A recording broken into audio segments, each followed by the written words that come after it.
고난의 아주 대표적인 아이콘이라고 할 수 있죠. 욥은 그 고난을 극복하고 나서 하나님의 은혜로 극복하고 나서 마지막에 이런 고백을 합니다. 내가 죽게 대하여 귀로 듣기만 하였사오나 이제는 눈으로 주를 배움나이다. 그렇게 고백하는 것을 볼 수 있습니다. 사랑을 가르쳐주는 우리가 잘 알고 있는 고린도전서 13장에서도 마지막에는 또렷하게 볼 것이라고 그렇게 이야기합니다. 우리가 지금은 거울로 보는 것 같이 희미하나 그때에는 얼굴과 얼굴을 대하여 볼 것이요 지금은 내가 부분적으로 아나 그때에는 주께서 나를 아신 것 같이 내가 온전히 알리라. 그렇게 말씀합니다. 우리가 가진 우리에게 소망이 있는 것, 그것은 즉 우리가 믿고 있는 것은 마지막에는 확실하게 볼 것이라는 것, 마지막에는 확실하게 알게 될 것이라는 그런 사실입니다. 분명 마지막에는 모든 것이 선명해질 것입니다. 우리가 궁금해하는 것들이 있습니다. 가늠한 여자를 돌로 치라고 하려고 할 때 예수님께서 땅에다가 쓰신 그 내용은 과연 무엇일까? 그건 아무리 훌륭한 성경학자라고 해도 알 수 없습니다. 그래서 천국 가서 마지막 때에 알 수 있다는 거죠. 다만 문제는 그 마지막까지 기다리기가 참 쉽지 않다는 것입니다. 희미한 상태에서 살아가야 할 이 삶이 참 녹록지 않다는 사실입니다. 그래서 참 힘듭니다. 그런데 하나님께서는 그런 우리들에게 선지서와 예언서로 우리를 위로하시고 또 다독이십니다. 마지막 날까지 확실하게 볼 그날까지 잘 참고 인내하고 견디게 하기 위해서 결국을 이야기해 주시는 겁니다.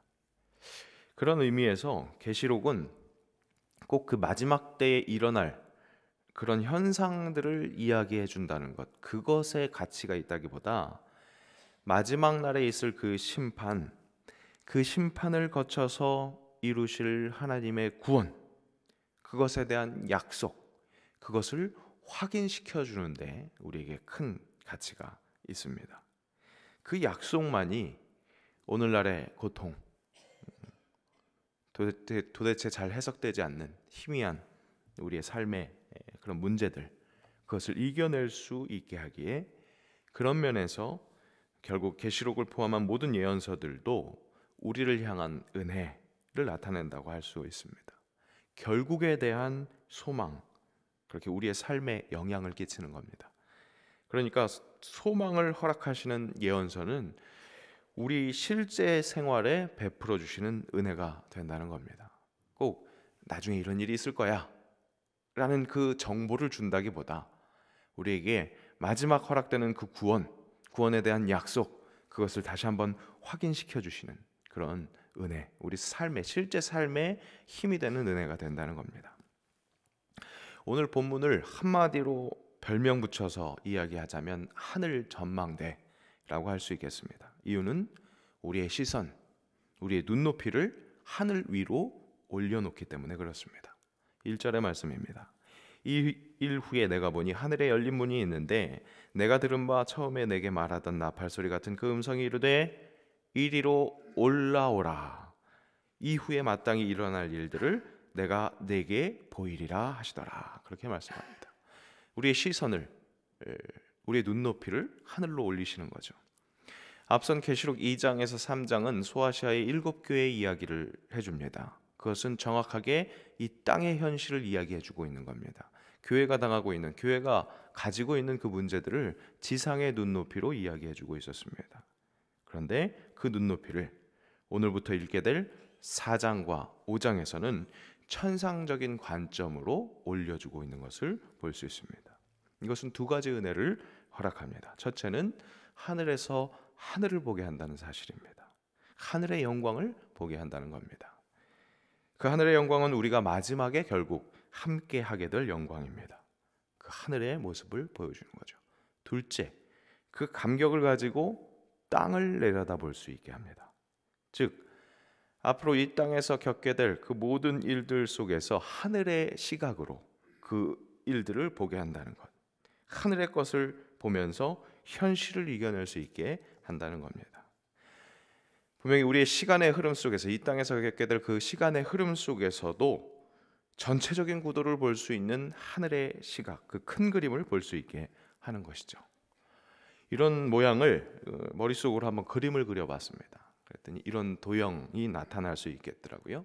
옆으로 길게 있는 삼각형, 먼저 하늘로 올라가는 수직선, 우리의 시선을 하늘로 올리시는 겁니다. 그래서 저 제일 위에 있는 꼭지점에서 하늘의 모양을 볼 수 있습니다. 하늘을 보게 되는 겁니다. 그리고 수직선을 시작한 그 밑에 꼭지점에서 수평으로 뻗는 선은 우리의 인생의 시간이고, 그 인생의 시간 속에서 겪게 되는 많은 고통과 아픔, 마지막 날로 향하면서 쌓이는 아픔들이라고 그렇게 이야기할 수 있겠습니다. 그래서 하늘에서 그 제일 높은 꼭지점에서 내려오는 그 대각선은 그 우리의 시선, 결국 마지막 날로 향하는 우리의, 그 마지막 날로까지 향하는 우리의 시선이라고 할 수 있겠습니다. 결국 마지막 날은 수평선과 대각선과 이게 수평선이죠. 수평선과 대각선이 만나는 땅에서 마무리됩니다. 하늘에서 마지막 날까지 내리막길처럼 표현되는 우리의 시선은 계속해서 하늘의 광경을 마음에 품고 시간의 흐름 속에서 마지막 날까지의 과정을 바라보게 되는 겁니다.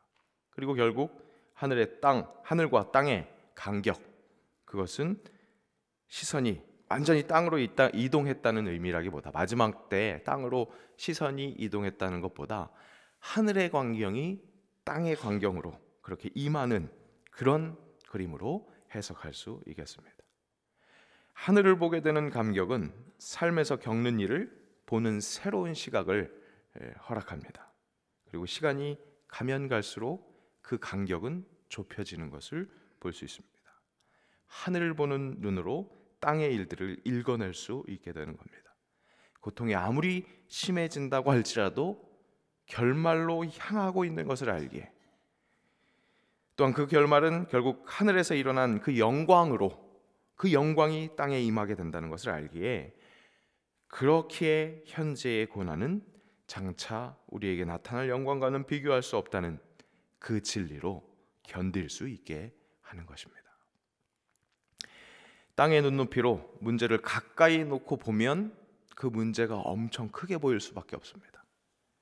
그런데 그런 것이 아니라 하늘에서 내려보는 시선으로, 넓은 시야가 확보되는 그 시선으로 문제를 본다면 그 문제가 그리 큰 것이 아니라는 것을 깨닫게 됩니다.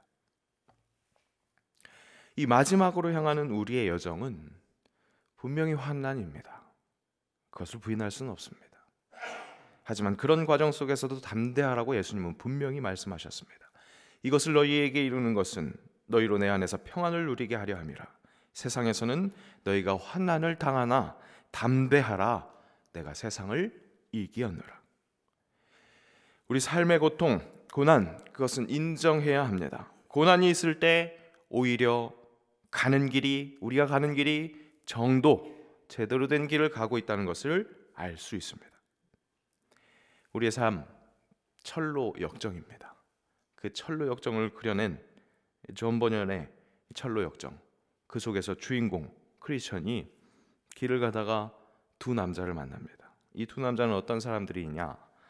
그 순례의 길을 최대한 끝까지 가보았다고, 자신들이 포기하고 돌아오게 된 그 지점이 아마 끝이었을 것이라고 그렇게 단정지으면서 이 사망의 음침한 골짜기 바로 앞까지 들어섰었다고 그렇게 주장하는 사람들입니다. 그리고 그 크리스천에게 그러니까 그 길을 가지 말라고, 우리도 포기하고 돌아왔다고 그렇게 이야기합니다. 이렇게 이야기합니다. 칠흑같이 컴컴한 골짜기는 그야말로 공포 그 자체였소. 마귀와 괴수, 구덩이 속에 웅크리고 있던 용도 보았소. 골짜기에서 쇠사슬에 묶여 고문을 당하는 사람의 비명이 끊임없이 들리는데 정말 소름이 끼쳤소. 골짜기 위에는 죽음의 기운을 들이우는 컴컴한 구름이 가득 덮여 있는 것도 보였소. 한마디로 너무나 끔찍하고 무시무시했소. 하지만 크리스천은 그런 현실에서 도망치지 않겠다고 오히려 담대하게 그들에게 그 경고에 이렇게 반응합니다. 말씀을 들어보니 아무래도 이 길이 제가 바라는 안식처로 가는 길이 맞는 것 같군요. 이스라엘 백성들이 가나안으로 들어가는 길이 황량한 광야였습니다. 그것을 두루마리를 통해 본 크리스천이었기에 이런 확신이 가능했습니다. 계시록 4장, 5장에서 이어지는 이 천상적인 관점은 6장부터 계속되는 세상에 내려지는 그 심판 속에서도 살아갈 수 있도록 먼저 하늘의 시선을 허락해 주시는 것입니다. 전망대에서 내려보는 것처럼 하늘의 시선으로 심판과 같은 인생의 여정을 헤쳐나갈 수 있도록 그렇게 하시는 겁니다. 그렇게 허락해 주신 하늘 전망대에서 결국 그 하늘의 광경은, 하늘에서 벌어지는 일들은 어떤 것이었느냐? 그래서 목격할 수 있었던 것은 어떤 것이었느냐? 바로 예배였습니다. 예배는 하나님의 계시와 그에 따른 사람의 응답으로 이루어지는 것입니다. 하나님의 계시가 먼저 이루어집니다. 보좌 위에 앉으신 그분을 보여줍니다. 3절, 앉으신 이의 모양이 벽옥과 홍보석 같고 또 무지개가 있어 보좌에 둘렸는데 그 모양이 녹보석 같더라. 보석들은 하나님의 주권적인 위엄, 거룩함, 순결 그리고 영광스러움을 보여줍니다. 특별히 무지개는 노아에게 허락하셨던 그 약속을 떠오르게 합니다.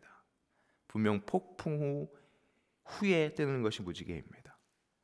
환난의 과정을 거쳐서 구원의 결말을 허락하시는 분을 표현하는 좋은 매개체입니다. 그런 하나님의 계시, 당신을 보여주시는 것에 감격해서 24장로들이 찬양합니다. 10절 말씀, 24장로들이 보좌에 앉으신 이 앞에 엎드려 세세토록 살아계시는 이에게 경배하고 자기의 관을 보좌 앞에 드리며 이르되. 이 자기 관을 드린다는 것은 자신이 가지고 있는 가장 좋은 것을 드린다는 의미입니다. 그리고 그것은 오히려 자신을 낮추는 그런 행위입니다. 나에게 가장 좋은 것이지만 결국 천지의 창조주 하나님 앞에서는 한계가 있는 것이고 부질없는 그저 그분이 만드신 것 중에 하나일 뿐입니다. 하나님 앞에 나의 작음을 고백하는 것, 그것은 결국 하나님의 크심을 완전하게 인정하는 겁니다. 바로 그런 찬양이 이어졌던 겁니다. 이것이 하늘에서 일어나는 일입니다. 하나님의 영광과 그에 따른 그에 반응하는 찬양, 이것을 표현하는 지상의 단어는 바로 예배입니다. 결국 천상의 시선을 가지고 이 땅에서 겪는 어려움, 그에 따른 고통, 그 모든 고난을 이겨내게 하시는 우리를 향하신 하나님의 방법은 예배입니다. 말씀이 육신이 되어 우리 가운데 거하신 예수 그리스도, 우리가 그의 영광을 보니 하나님의 독생자의 영광입니다. 그분에게서 은혜와 진리가 충만한 것을 보게 됩니다. 그렇게 하나님의 영광이 계시됩니다. 벽옥과 홍보석 같습니다. 무지개와 같은 그 환난 중에서 큰 도움 되시는 하나님의 약속, 그분은 그것을 보여주신 것입니다. 그 영광에 감격하여서 우리의 찬양이 이어질 때 세상 모든 만물들도 오늘 본문의 6절 9절처럼 모든 만물들도 함께 찬양하게 됩니다. 바로 그때 완전하신 그분에게 감격하여서 완전하신 그분을 찬양하고 예배할 때 바로 이 땅에서 하나님의 나라를 맛보게 됩니다. 그리고 결국 그분의 나라가 이 땅에 오는 것, 그 결국을 맞이하게 될 것입니다. 그 약속으로 우리가 살아가고 있는 이 모든 환경과 조건과 상황 속에서 이겨낼 수 있는 힘을 갖게 되는 겁니다. 신앙은 이것입니다. 이 땅에서 결국을 보는 것, 또한 그 결국을 경험하며 사는 것, 그 결국을 즐거워하는 것, 그런 예배를 온전히 드리시기를 축복합니다. 우리가 모여서 드리는 이 예배뿐만 아니라 삶의 모든 과정에서 천상의 눈높이로 현상을 바라보는 해안, 하나님께서 허락하시는 그 예언을 감사로 받아 먹어서 어떤 환경과 조건 속에서도 평안을 누릴 수 있는 모든 주의 자녀들 되시기를 주님의 이름으로 축복합니다. 이 시간 우리 말씀을 함께 기억하며 먼저 기도할 수 있기를 원합니다. 하나님, 눈앞에 보이는 현실이 힘들고 어려울지라도, 정말 마지막 때인 것 같은 생각이 자주 드는 요즘일지라도 우리가 하늘을 보기 원합니다. 하늘에서 이 땅에 임할 하나님의 나라의 과정을 내려다볼 수 있는 그런 지혜를 우리 함께 구합시다. 그리고 그 하늘의 영광을 보면서 그래서 이 땅의 삶을 살아가는 우리가 되게 해달라고. 그래서 마지막 결국을 찬양하는 우리가 되게 해달라고, 완전하신 하나님 붙들 수 있게 해달라고 말씀을 기억하며 우리 함께 기도하겠습니다. 함께 기도합니다.